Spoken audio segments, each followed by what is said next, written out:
Today I have my special guest.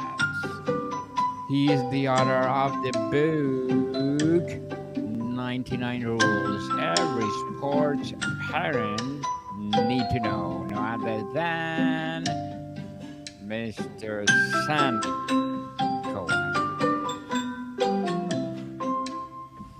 Welcome to Book 101, Mr. Sandy. And can you please introduce more about yourself?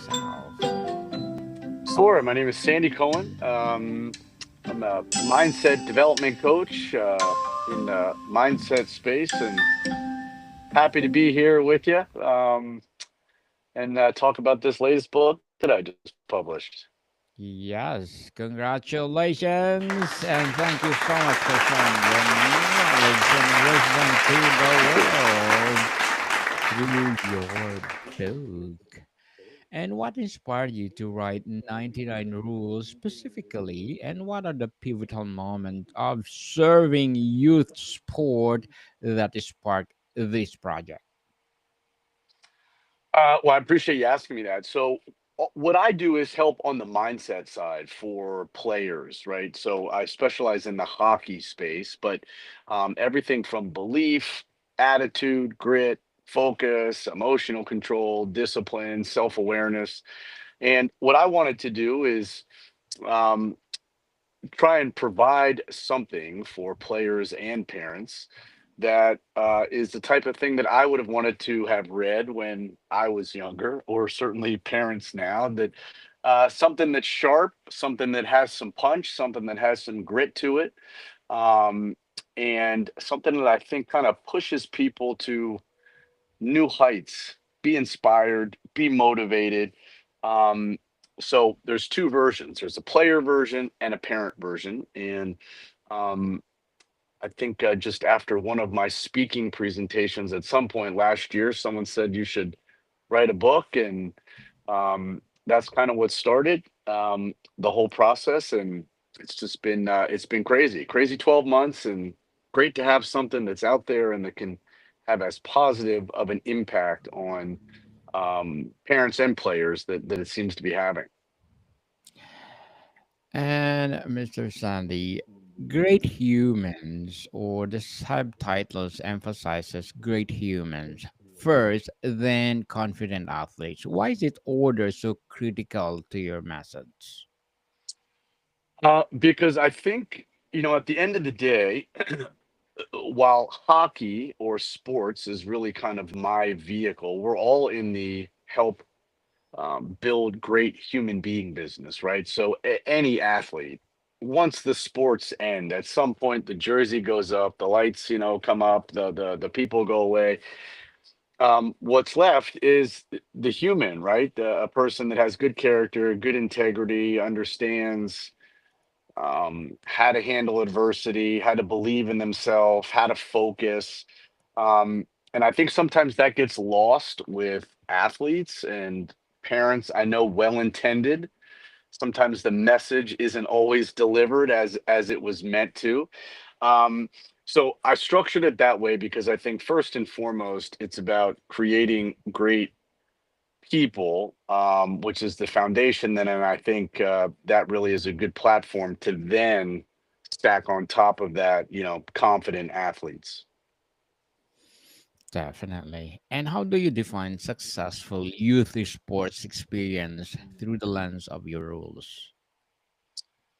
Uh, that actually is an amazing question, and I'm actually happy that you asked that because that's one of the defining, I think, characteristics from athletes and certainly parents is what does success mean typically for younger athletes or even young professional athletes. um, if there's not a destination, it's very, very hard to track a course, to celebrate wins, to make adjustments. But from the parent side, I think it's probably even more important, because I think the goal, the legacy that a lot of parents can build is, their son or daughter is going to walk into any room in the world after sports are done, and what kind of person are they?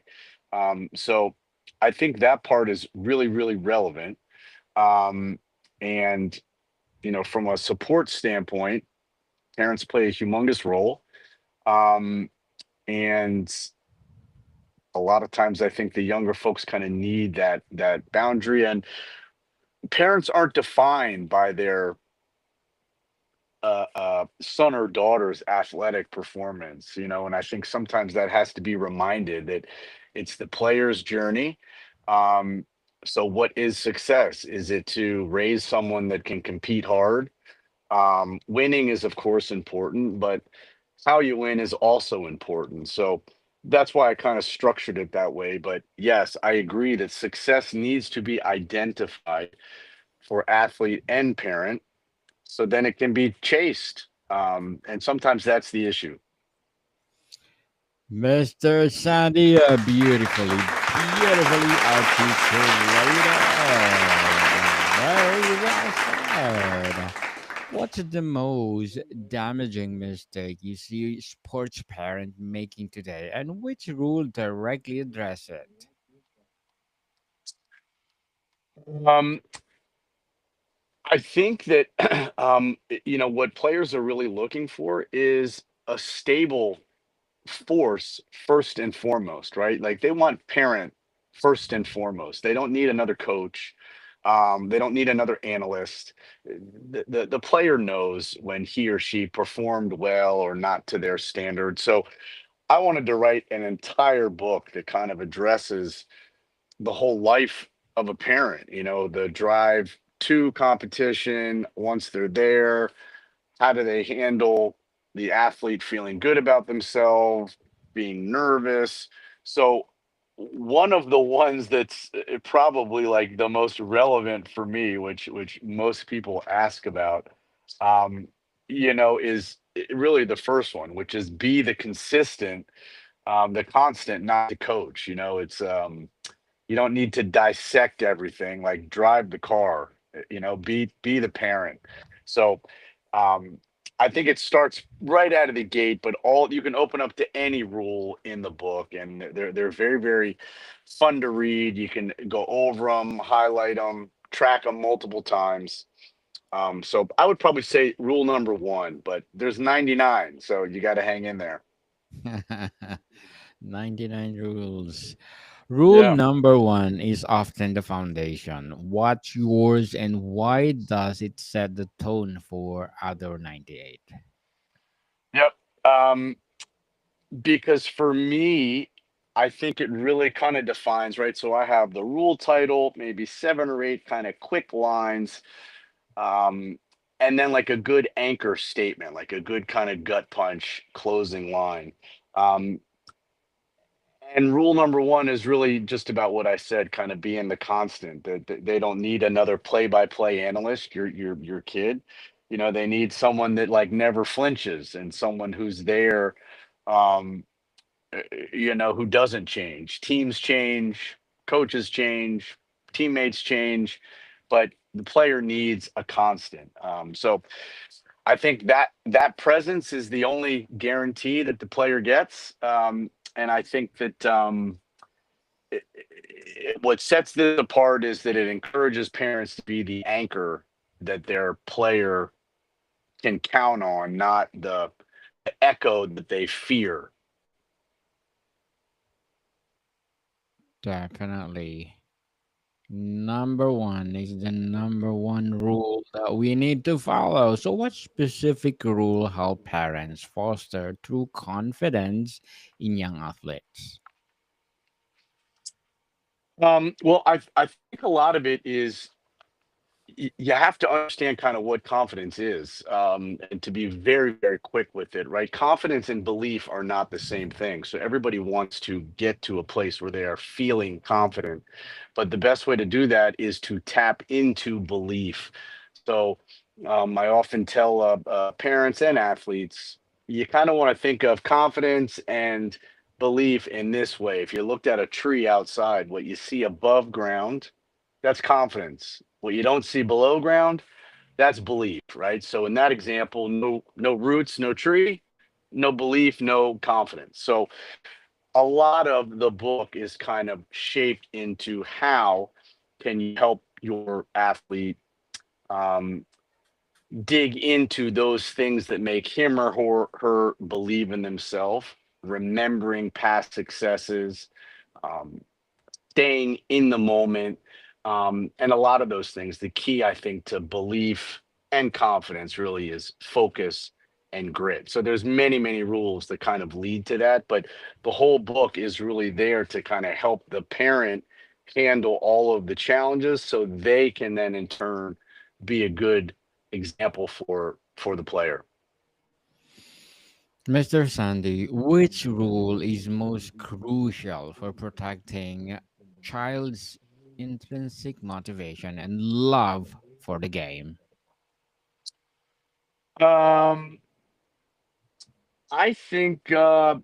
The way the book is structured, um, there's kind of introductory rules, there's foundational rules, but I would say that the answer to that probably would be like a whole section. So there's almost maybe 10 to 12 kind of rules about that topic that you're talking about. Um, and that really kind of is in like the second part of the book, which is all about um, avoiding the wrong kinds of pressure, and helping your player identify um, the performance anxiety, achievement, handling losses. So there's really almost an entire section kind of devoted to that. But um, I would probably say it's in section two. There's maybe 10 or 11 rules that are focused on that. But um, it's a linear book, and it all kind of leads lots of takeaways, and it's a fun read, quick one hitter, quick read.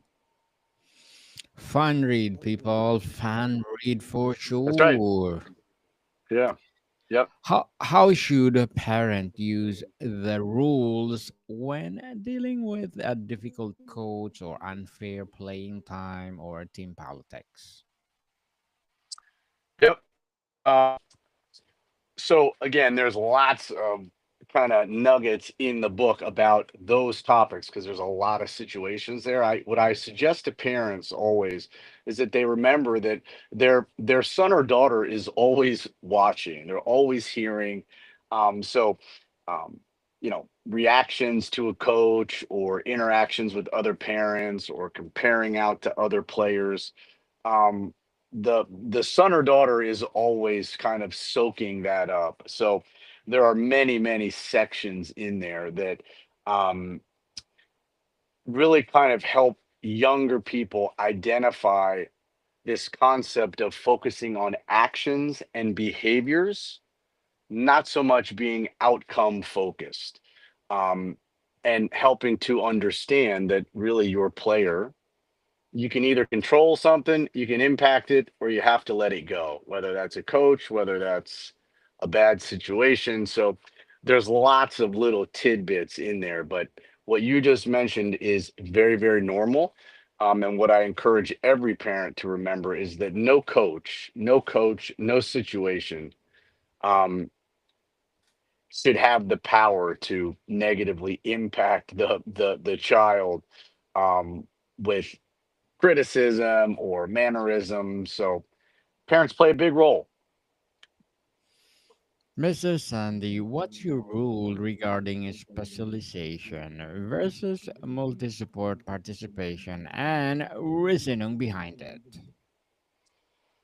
Again, and I'm not being vague because you're bringing up great topics. There's multiple rules kind of focused for that, but yes, I deal with a lot of professional athletes. As the years have gone on, I've tried to steer younger because I believe that mindset is so foundational. It's so important. It really dictates everything else. Um, I always encourage though, let kids be kids and let athletes be athletes. Typically, um, when it's time to specialize, I think a lot of that stuff kind of sorts out. I like skill development. I like being fair on your kids. I like uh, um, situations where they're pushed to want to win. I do think winning matters. But I also know that the child has to want it. they have to have a desire for next level something. They might not know how to get it. That's Yes. where I think kind of parents come in, but it's got to be the player's journey. And sometimes that's hard for parents, right? We want what's in the best interest of the kids. Sometimes it's okay to let them fall, though, so you can teach them how to get back up. Sometimes the bruises, that's what builds the backbone. So I think every player is different. Um, but I think it's more important to be a good athlete first and to encourage your child to be in multiple different athletic scenarios. Because typically the best athletes typically Yes. make the best specialized athletes down the road. Definitely. Oh, Mr. Sandy, as an author, what are your short term and long term goals? So I have a desire to have a series of, there's going to be maybe five right now. It's five books in kind of the 99 rules series. Yes. Obviously, I'm in the athlete space, so I do a lot of speaking and work. But I want to be on stages to try and impact as many people as I can.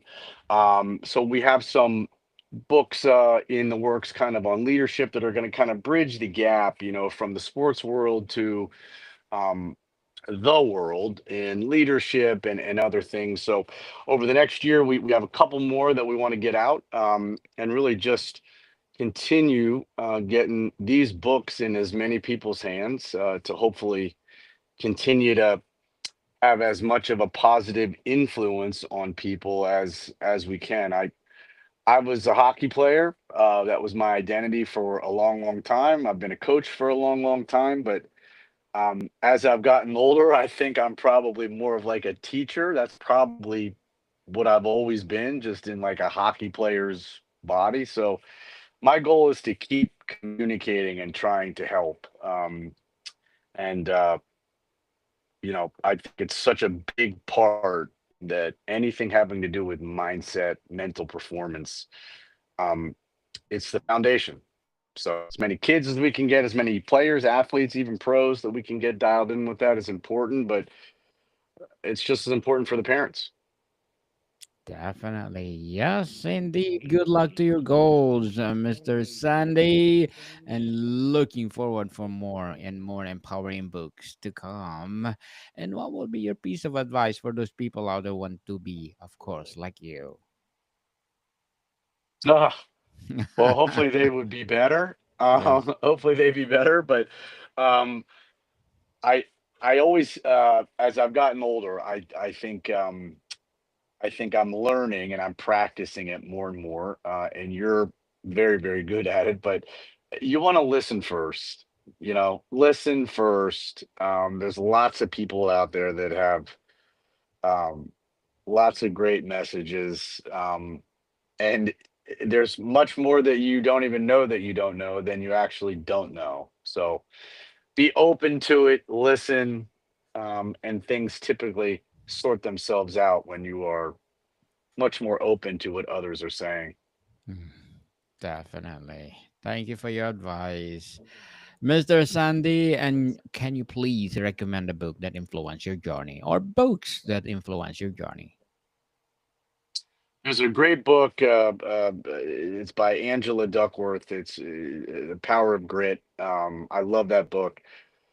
Um, I think she has just a tremendous amount of knowledge that was very, very inspirational for me. I love the concept of grit, and focus.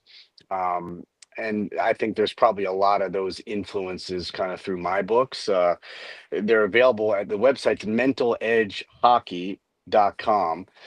These books are not hockey specific, though. That's just currently where they are at mentaledgehockey.com. But anything by Angela Duckworth, I'm a huge fan.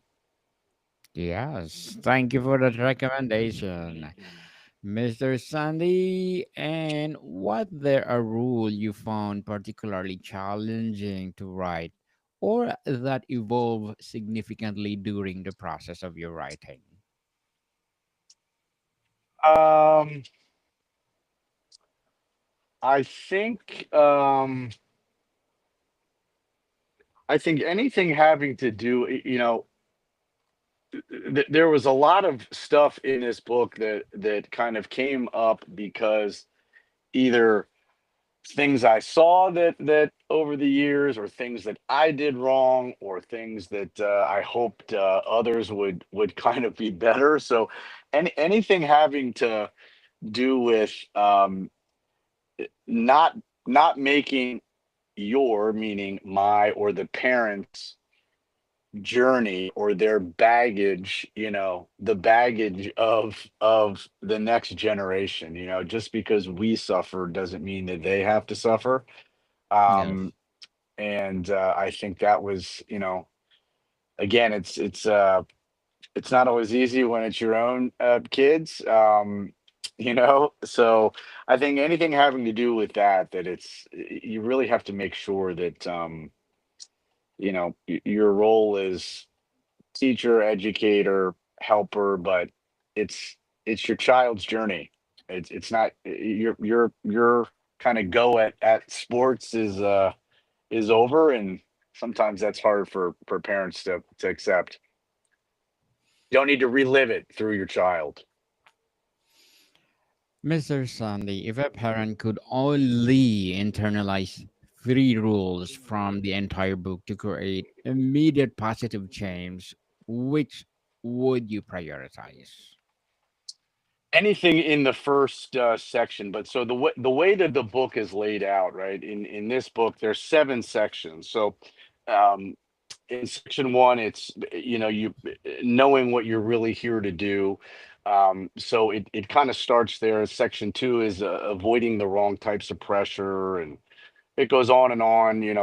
What you say matters more than what you think. So the first half of the book, I think, is really, really comforting, encouraging for parents to read, because this is not a parenting book, it's not an academic how-to book, but I think it kind of makes parents have their defenses down a little bit and be a little bit more open to um everyone's doing the best that they can, but everybody needs a little bit of guidance. So the first half of the book, I think, is really, really, it's a smooth kind of landing. And about halfway through, once we kind of get to section five, it really kind of starts to get a little bit more specific. But I love the first half of the book. I love the whole book, but the first half of the book, it took us a while to get to that place where it was welcoming, and you kind of pull the reader in, making them feel safe, um, and a little bit vulnerable, and that's a hard thing to do. So I was very fortunate, the people that helped me kind of put it together, that we kind of were able to structure it like that. Mr. Sandy, before we wrap up our discussion for today, I'm inviting you to please do listen to my other podcast, people. My other podcast, because my abstract essay is already in fifth season, abstract poetry in second season, and my book 101 review in fifth season too, comedy 101 in second season, and my food 101 in fifth season as well. Geography 101 in its fourth season, and my baby podcast, Law 101 and Mental Health 101. Love letters in fourth season, as well as my movie 101 review and music 101. Science 101 and Sex 101 in its fourth season. Please listen to them wherever you listen your podcast. Mrs. Sandy, what's your ultimate hope for the legacy of this book on youth, sports culture, and parenting? I hope that it empowers parents, makes them understand that it's okay to not know. It's okay to not be perfect. That's not the goal. Um, uh, and I hope that the legacy is that understanding that raising the person, I think, is the most important part. And I think that becomes a little bit easier for parents than to try and raise the athlete first. So that's my hope, that it makes better parents, better people. They're inspired by it, and hopefully they can raise great kids because of it.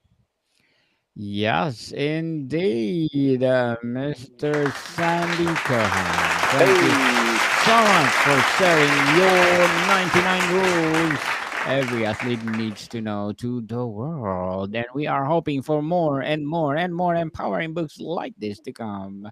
So, can you please invite our listeners to support your book, your advocacy, or your business itself?